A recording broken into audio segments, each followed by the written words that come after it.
Si pueden abrir sus copias de la palabra de Dios en Romanos capítulo 11, versículo 33 al 36. Romanos capítulo 11, versículo 33 al 36. Solo son 3 versículos, pero versículos llenos de tanta teología, tanta profundidad. Y así dice la palabra de Dios en Romanos capítulo 11, versículo 33 al 36. Lo voy a estar leyendo de la versión Reina Valera. You can go to the next one, Jimmy. Dice así: oh profundidad de las riquezas de la sabiduría y de la ciencia de Dios. Cuán insondables son sus juicios y inescrutables son sus caminos. Porque ¿quién entendió la mente del Señor? ¿O quién fue su consejero? ¿Quién le dio a él primero para que le fuese recompensado? Porque de él y por él y para él son todas las cosas, y a él sea la gloria por los siglos de los siglos. Amén. William Carey trabajó años para cumplir su ardiente deseo de ir como misionero a la India. Y habiendo superado un obstáculo tras otros, finalmente se encontró a borde del Oxford, lo cual fue llamado el barco, con destino a Asia. Pero antes de que el barco pudiera superar los vientos contrarios y dejar la costa de Inglaterra, el capitán del barco lo depositó por sorpresa en tierra, quien había recibido una carta anónima contra Carey. Allí estaba el misionero con su equipaje acumulado a su lado, sus esperanzas frustradas. Pero William Carey era un trabajador laboroso y tomaba las aflicciones con calma y confiando en el plan supremo de Dios. Y en una carta a su amigo Andrew Fuller, le escribió estas palabras: todo lo que puedo decir sobre este asunto es que, por misteriosas que sean las directrices de la providencia, no tengo ninguna duda de que están supervisadas por un Dios infinitamente sabio. Esta es una perspectiva de la vida y ministerio centrada en Dios. Hay momentos en cuando la vida no tiene sentido. Hay momentos en cuando haremos la pregunta: Dios, ¿qué estás haciendo? En cuando no sabes lo que Dios está haciendo en tu vida. Pero en medio de todas las preguntas que pasan por nuestra cabeza, Dios sabe lo que Él hace. Dios sabe lo que Él está haciendo. Y Dios es digno de ser alabado porque Él sabe lo que hace. Incluso cuando nosotros no. ¿Cómo deberías responder a la maravillosa verdad de que Dios sabe lo que Él hace? En esta doxología nos dice algunas cosas. Primero, debemos admirar la grandeza de Dios. Admire la grandeza de Dios. Una doxología es una alabanza que exalta la grandeza de Dios. Y este versículo está lleno de palabras teológicas. Y está cargada teológicamente. Pero la palabra más importante y inexplorada es la primera palabra del versículo 36, que dice, oh. Es un suspiro o un llanto de un corazón maravillado. En Romanos capítulo 1 al 11, Pablo da la explicación más clara del Evangelio en cualquier lugar. Mientras el apóstol Pablo contemplaba cómo Dios diseñó y llevó a cabo su plan para la historia de la salvación, él se sintió conmovido por esta gran exclamación de alabanzas que termina en Romanos capítulo 11. Pablo está respondiendo al pensamiento del capítulo 11, versículo 32, donde él dice, en fin, Dios ha sujetado a todo a la desobediencia, con el fin de tener misericordia de todos. A todos se refiere a todos los grupos de personas, gentiles y judíos por igual. Y esto lleva a Pablo a quedarse maravillado. Y la única cosa que Pablo puede hacer es admirar las riquezas, la sabiduría, el conocimiento, los juicios y los caminos de Dios. Oh, qué tan grande es el Dios. El objetivo de todas las profundidades, verdades doctrinales de Romanos capítulo 1 al 11 es llevarnos a una humilde adoración ante nuestro gran Dios, quien planeó nuestra salvación para que seamos salvos y para que Él reciba la alabanza de su pueblo. Alguien comentó diciendo estas palabras: si tu estudio de la palabra no lo lleva a una adoración más profunda, no la está estudiando correctamente. ¿Cuántas personas solo leen por leer y no reconocen al Dios quien están leyendo de? Por lo cual, ya que cuando ves claramente quién es Dios, quiénes somos nosotros y lo que Él ha hecho en su gracia por nosotros en Cristo, debería hacer que nos inclinemos ante Él en una humilde oración, en una humilde adoración. Oh Señor, qué tan grande eres tú. ¿Por qué admiramos la grandeza de Dios?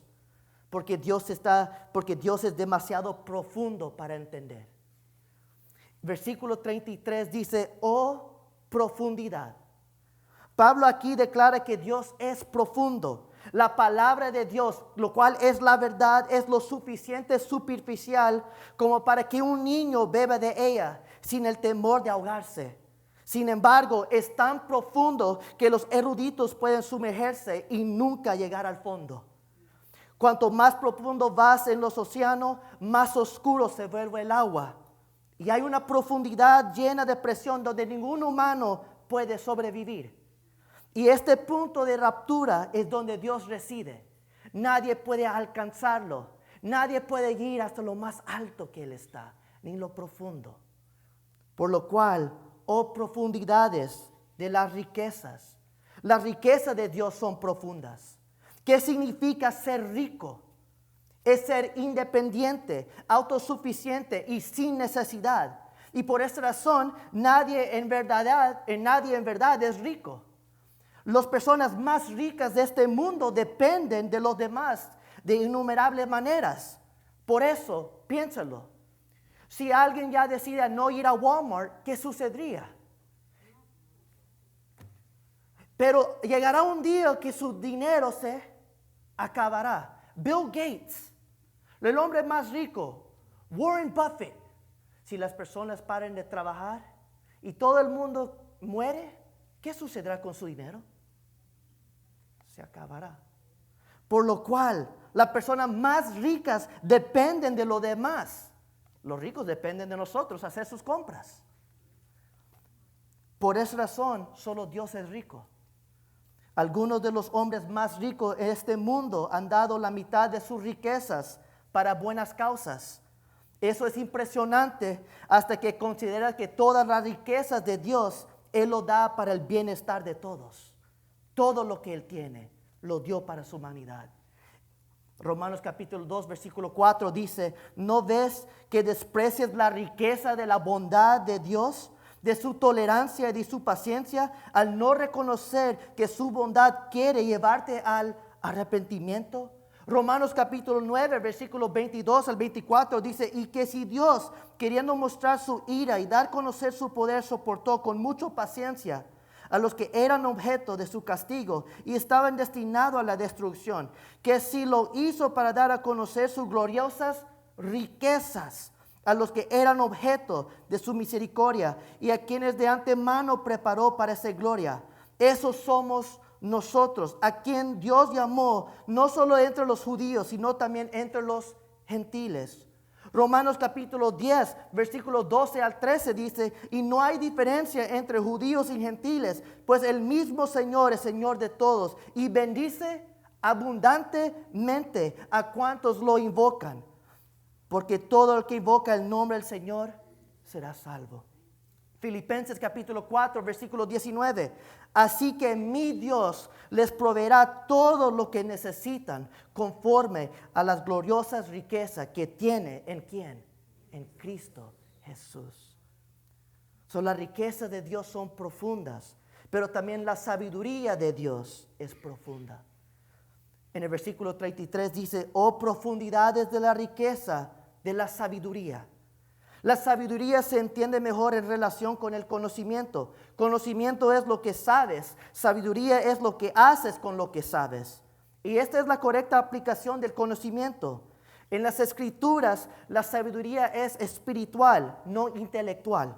Es la bondad moral. Ser sabio es perseguir el fin apropiado por los medios apropiados. ¿Cómo uno se hace sabio?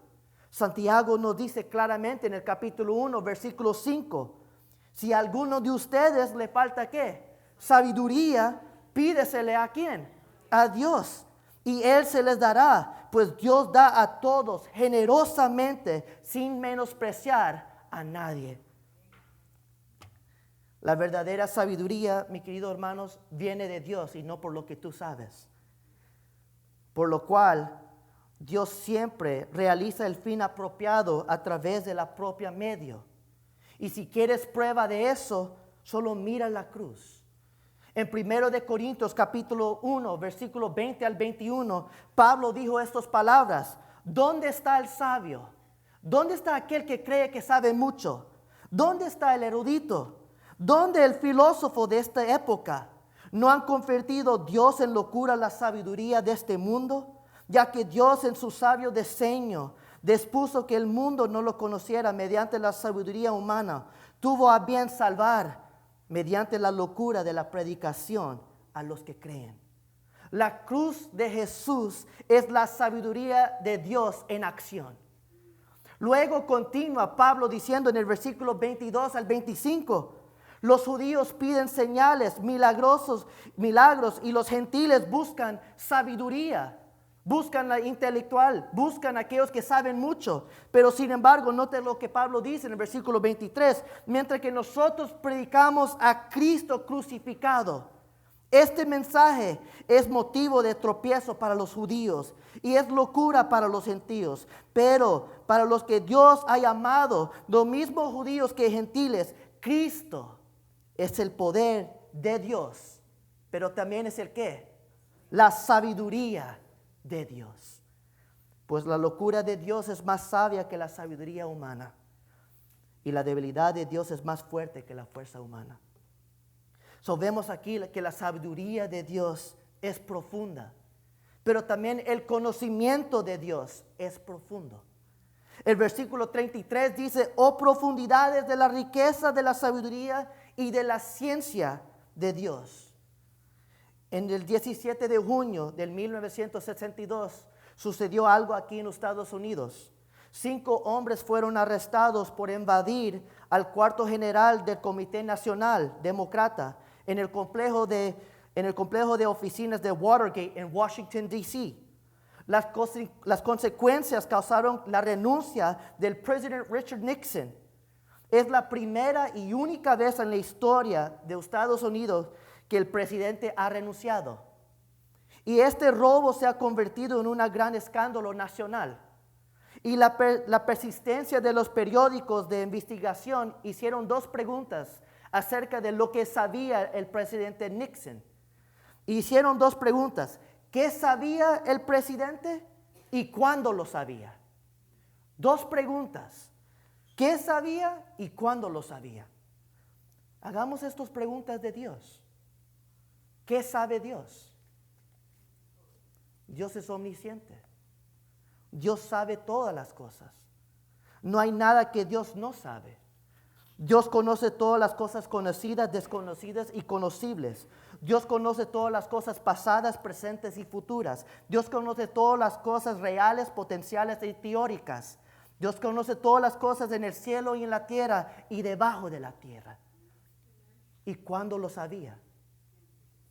El conocimiento de Dios es perfecto. El conocimiento perfecto de Dios es eterno. Dios nunca ha aprendido nada. En la eternidad pasada Dios sabía todas las cosas. Y cuando este momento de la eternidad llamado tiempo se termina, Dios no sabrá una cosa en el futuro de la eternidad que no conoce en la eternidad pasada. Dios lo sabe todo, mis queridos hermanos. Por lo cual Dios es demasiado alto para entender. El versículo 33 dice: oh, las profundidades de la riqueza, la sabiduría y el conocimiento de Dios. Cuán insondables son sus juicios y inescrutables son sus caminos. Esta exclamación declara que el Dios infinitamente profundo es demasiado alto. El versículo Isaías capítulo 55, versículo 8 al 9 dice estas palabras: porque mis pensamientos no son los de ustedes, ni sus caminos son los míos, afirma el Señor. Mis caminos y mis pensamientos son más altos de lo que ustedes, más alto que los cielos sobre la tierra. Mi querido hermanos, Dios es demasiado alto para que lo comprendas. Sus juicios son insondables. Juicios es un término judicial que se utiliza para referirse a la condenación y el castigo del pecado. Sin embargo, el contexto aquí habla de los juicios de Dios en un sentido más amplio. Se refiere a los decretos o decisiones de Dios. En el mundo antiguo, el gobernante era también el juez. Y lo mismo ocurre con Dios. Y sus juicios son insondables. Isaías capítulo 40, versículo 28 dice, ¿acaso no lo sabes? ¿Acaso no has enterado? El Señor es el Dios eterno, creador de los confines de la tierra. No se cansa ni se fatiga, y su inteligencia es insondable. Por lo cual sus juicios de castigo son insondables. No sabemos la verdad por qué Dios castiga a ciertas personas. No sabemos lo que Dios está haciendo cuando una persona parece ser castigado por Dios. Cuando Jesús y sus discípulos pasaron por un hombre que había nacido ciego, los discípulos asumieron que este ciego estaba afligido por alguna falta, por sus pecados.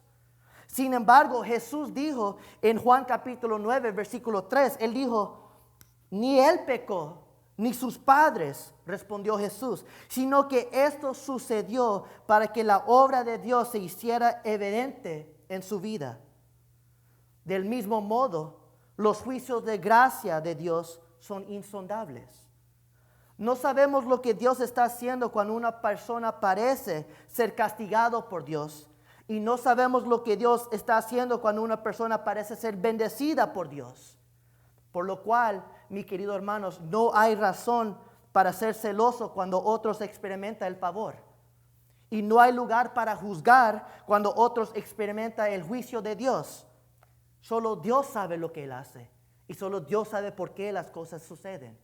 Los juicios de Dios son insondables, por lo cual sus caminos son inescrutables. Juicios se refiere a los decretos de Dios. Caminos se refiere a la actividad de Dios. Los caminos de Dios son la senda o camino que Él recurre para cumplir sus juicios. Y son inescrutables, lo que significa que no pueden investigar o no pueden extraer una huella. Son insondables, están más allá de enterarse. En el Salmo capítulo 67, no sé si estoy diciendo 77, versículo 19 dice, te abriste camino en el mar, te hiciste paso entre las muchas aguas y no se hallaron tus huellas. ¿Escucharon? Dios hizo tantas cosas y no había evidencia de sus pies. Este es nuestro Dios. Dios es real. Dios está vivo. Dios está moviendo, aunque tú no lo puedes ver. Dios está obrando, aunque tú no lo puedes sentir. Dios está trabajando. Por lo cual, Dios no deja pruebas de su ADN para lo que lo investiguen. Sus caminos son inescrutables.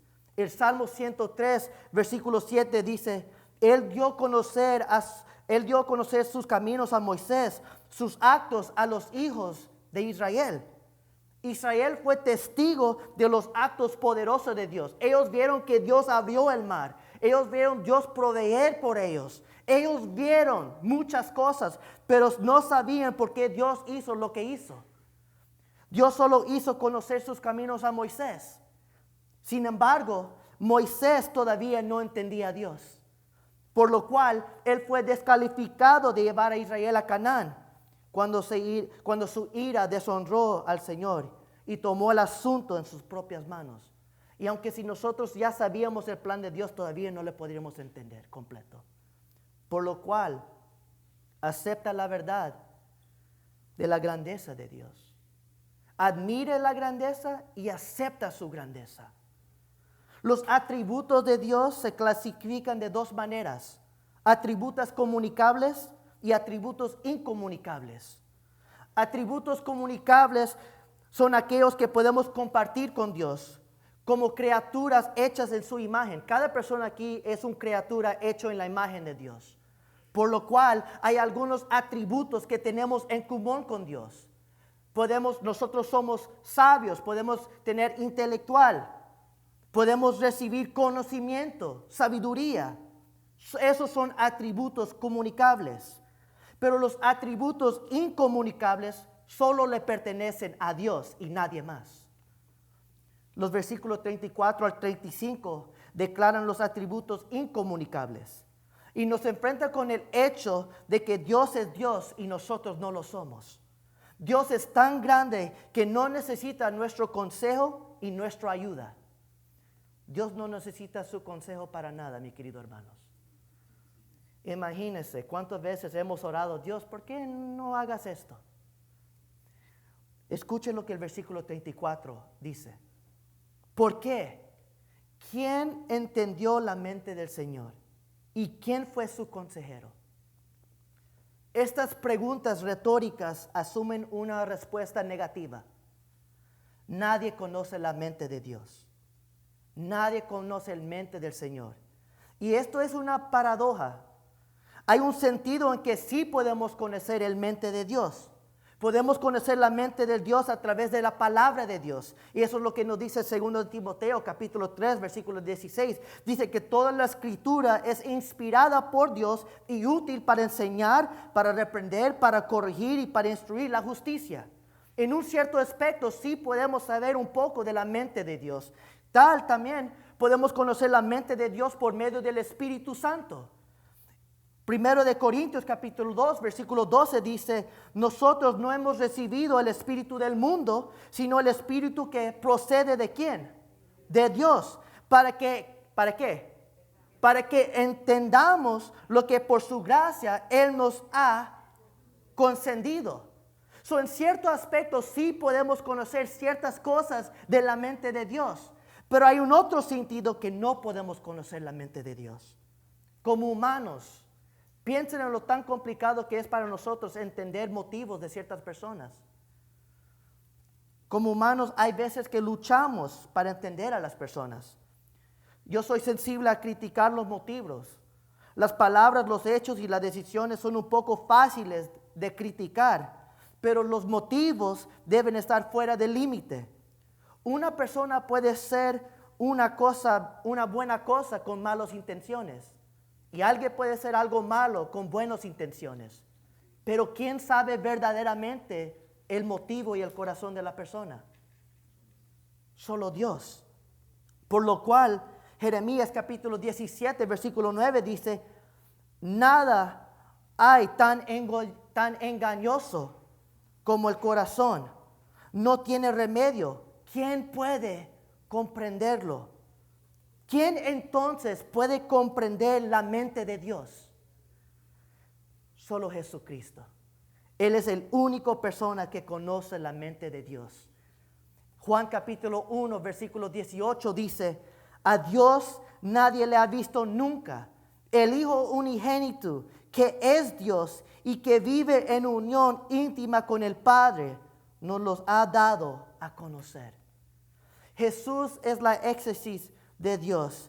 Cristo nos revela la mente de Dios para nosotros. En 1 Corintios capítulo 2 versículo 16, Pablo dijo estas palabras, ¿quién ha conocido la mente del Señor para que pueda instruirlo? Dios, Jesucristo, sabe la mente de Dios. Y Él ha sido conocido la mente del Señor para que nosotros podamos, ¿qué? Ser instruidos. Por lo cual nadie ha sido el consejero de Dios. Isaías capítulo 40, versículo 13 dice estas palabras. ¿Quién puede medir el alcance del Espíritu del Señor? ¿O quién puede servirle de consejero? A veces actuamos como si fuéramos calificados para ser consejeros de Dios. Dios, ¿por qué no lo haces de esta forma? Si solo, Señor, hubieras eliminado a esta persona, todo hubiera sido bien. Piénsalo, mi querido hermanos. ¿Quién es el consejero de Dios?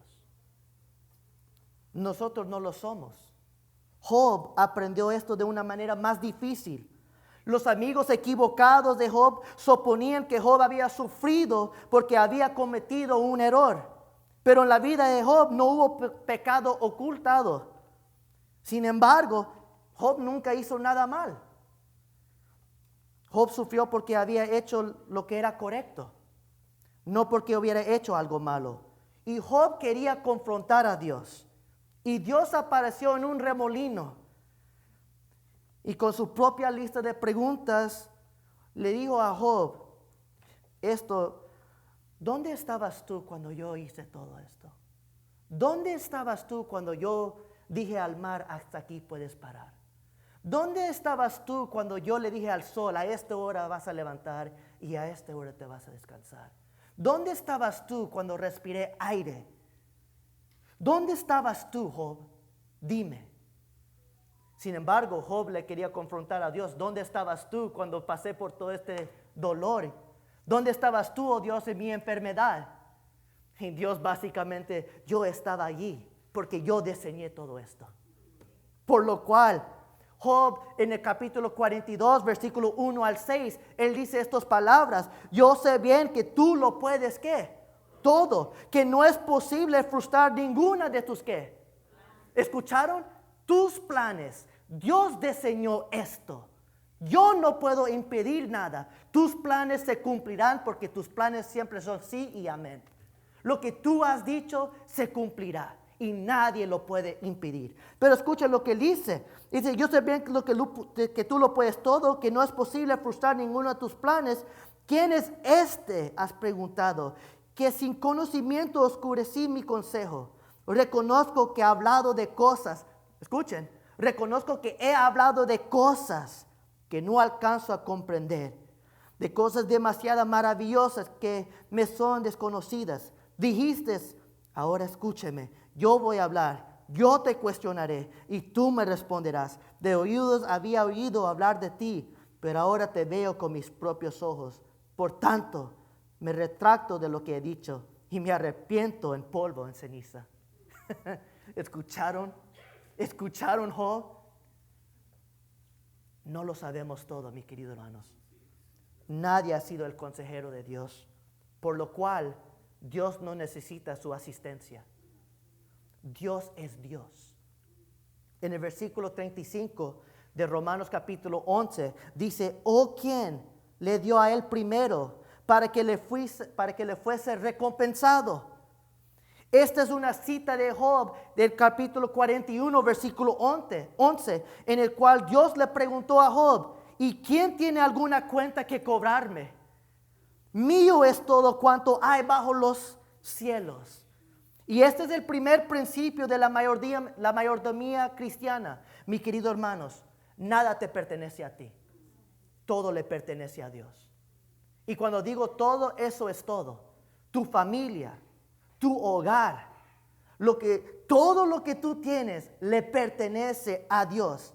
En Salmos capítulo 24, versículo 1 al 2, dice así, del Señor es la tierra y todo cuanto hay en ella, el mundo y cuantos los habitantes, porque Él la firmó sobre las mares, la estableció sobre los ríos.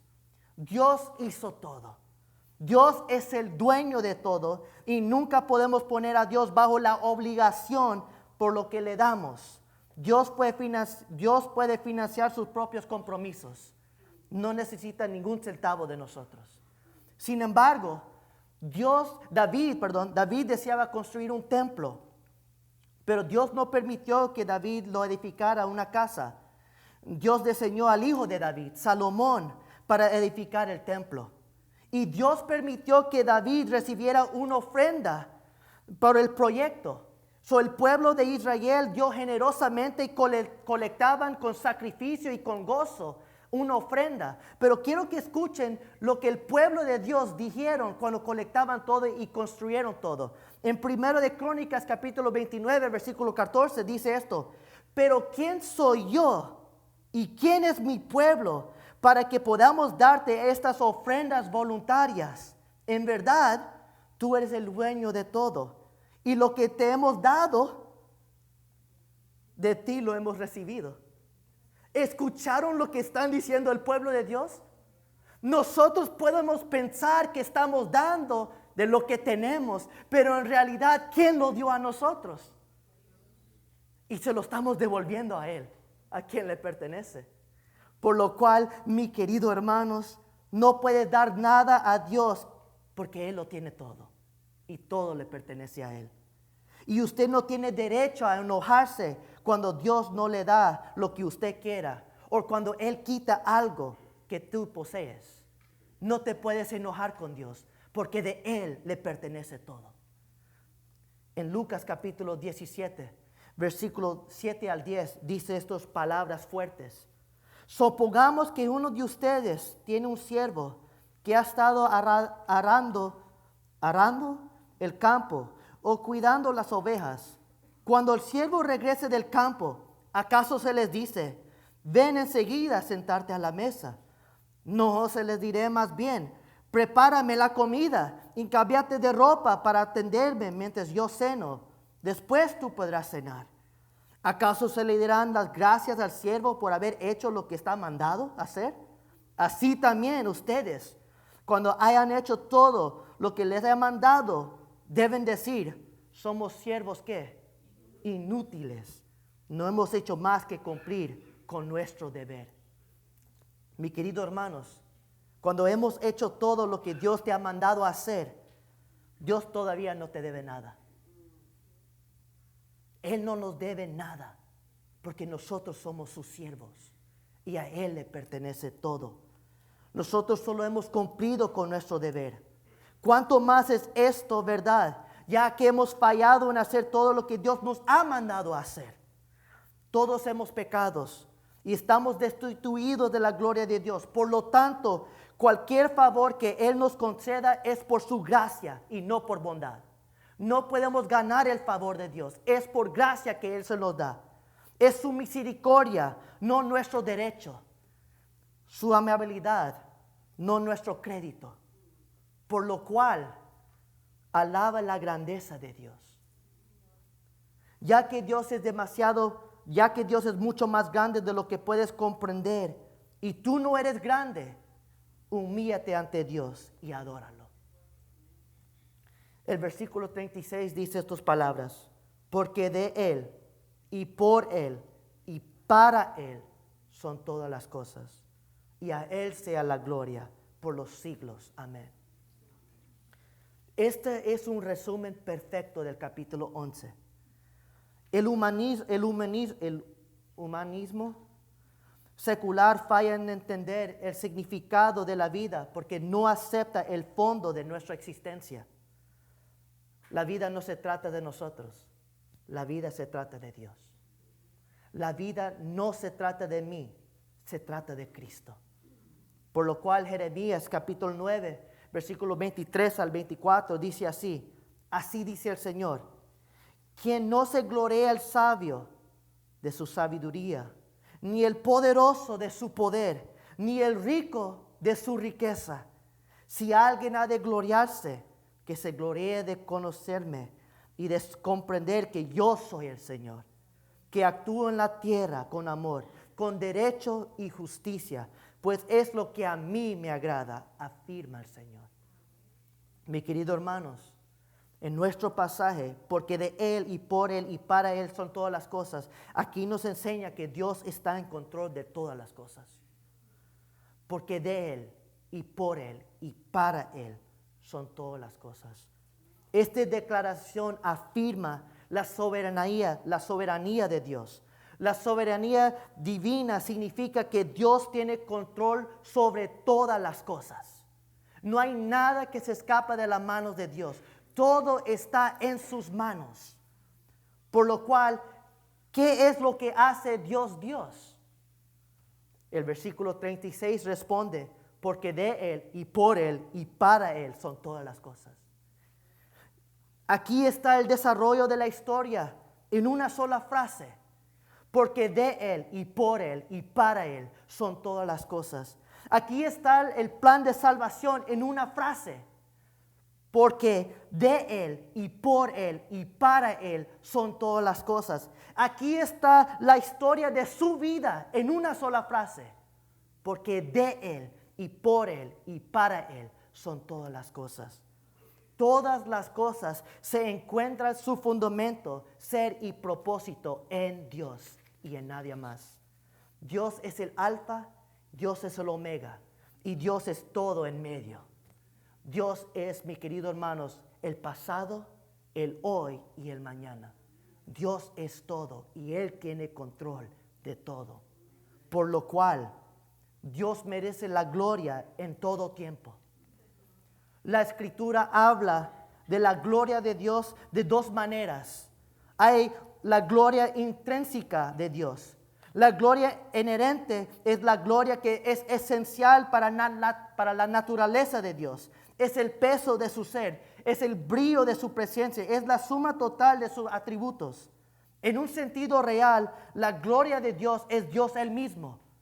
En Éxodo capítulo 33, versículo 18, Moisés dijo estas palabras. Moisés rogó, por favor, muéstrame tu gloria.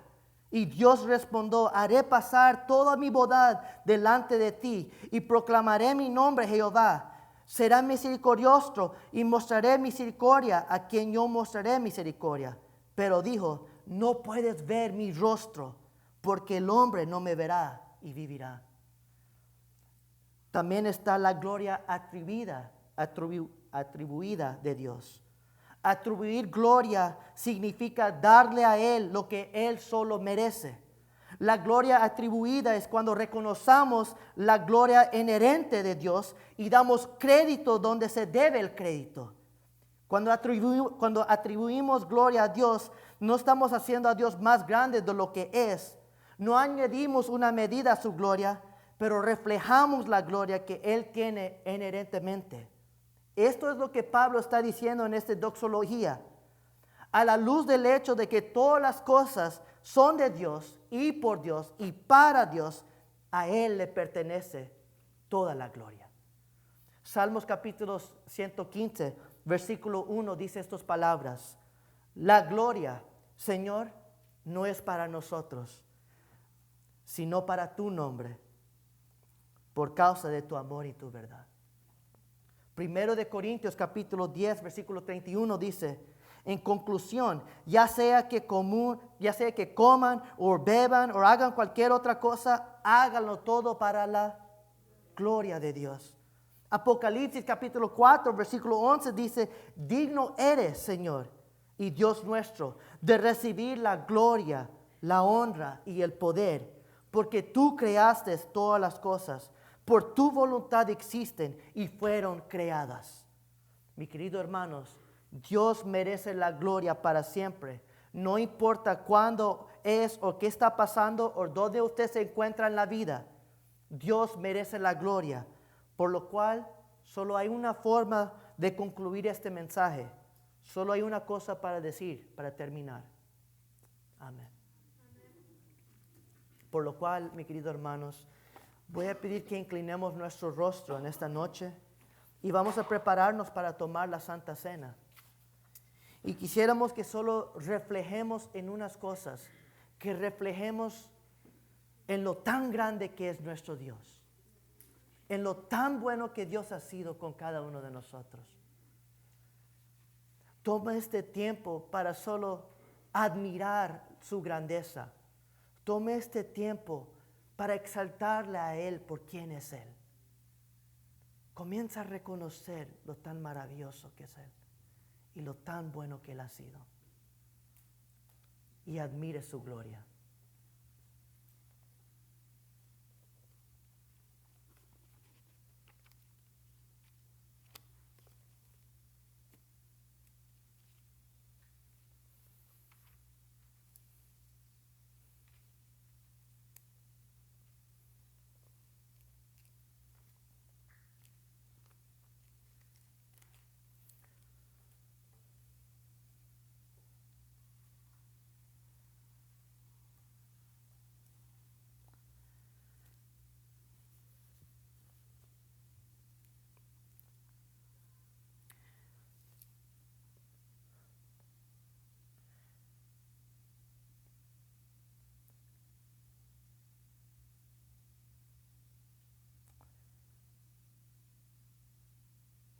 Padre, como dice el salmista, ¿quién como tú, Señor? ¿Quién se puede comparar a tu grandeza? ¿Quién, Señor, es digno de robarte a ti la gloria? Sí, Señor, tú creaste el universo con una sola palabra, Señor. Hiciste la luz salir. Con un suspiro, Padre, diste vida a la humanidad. Padre, tú eres grande en excelso. Señor, tu gloria será para siempre. No hay oscuridad que puede cubrir tu luz. Padre, tú eres santo,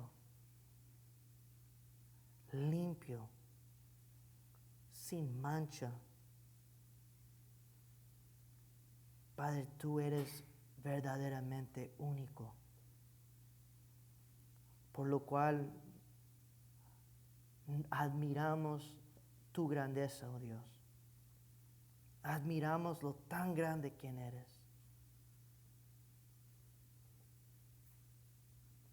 Y en esta noche, Señor, nos asombramos y debemos asombrarnos cada día en lo tan grande que tú eres.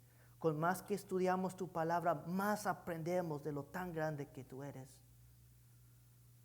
Eres el Dios, Padre, que abrió el mar por su pueblo. Y eres el Dios que proveyó comida y agua en medio de un desierto.